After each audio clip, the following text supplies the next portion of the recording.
lot recently, haven't we, about artificial intelligence, both the opportunities it presents and the dangers it poses. Yeah, now the UK's first ever AI czar has been appointed to manage those risks and rewards. His name is Ian Hogarth. He's been speaking to our technology editor, Zoe Kleiman, about the challenges that lie ahead.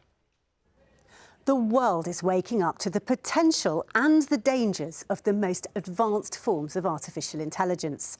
Across the globe, countries are racing to try to both harness and regulate this technology. Here, Ian Hogarth, a tech entrepreneur, is the man appointed by the Prime Minister to lead the charge on AI in the UK to ensure that it's developed safely. We've seen the results in terms of how powerful these systems are now.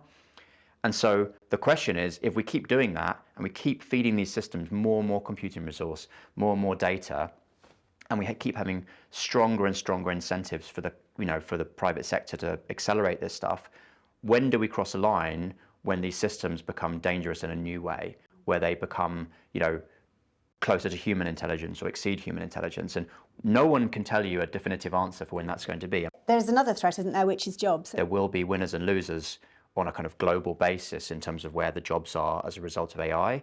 We've got to think about how to protect British jobs, and that's sort of one challenge. We're going to have to rethink a lot of these fundamental questions around work as we develop machines that are capable of doing more and more of the jobs that we currently do. Artificial intelligence is developed in a computing system called neural networks, inspired by the complex connections between the cells in human brains which enable us to think. AI systems are rapidly improving as they're trained on increasingly vast data sets, huge libraries of information which allow them to identify patterns and solve problems, and even learn from their own mistakes. It's got huge potential for good, for instance, in healthcare, spotting cancer and discovering new drugs. A couple of words to prompt it, and AI can create images too. Earlier this year, this image of the Pope went viral when people thought it was real. It's not. And that's one of the biggest risks of AI. Its potential for spreading false information or simply getting its facts wrong is huge. The big tech companies are in the driving seat for AI. In Northern Ireland, Emma has built her own generative marketing software. In less than 2 seconds, Wally will custom develop the website. But she's worried she won't be able to grow her startup here without greater access to the computing power behind the tech.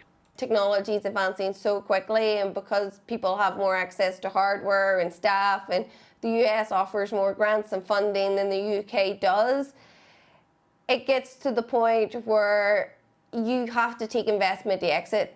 Like, that's the only way you can go. So if we have to take investment, then we're going to have to sell Wally and we're going to have to sell Genesis engine.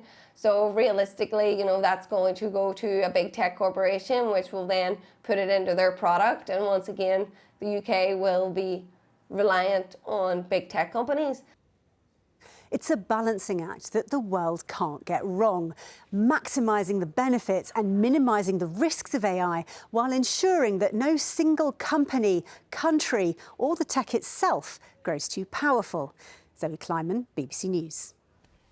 It's fascinating, isn't it? And there's loads more about artificial intelligence and all of the opportunities it could present. It's in a new podcast. It's on BBC Sounds.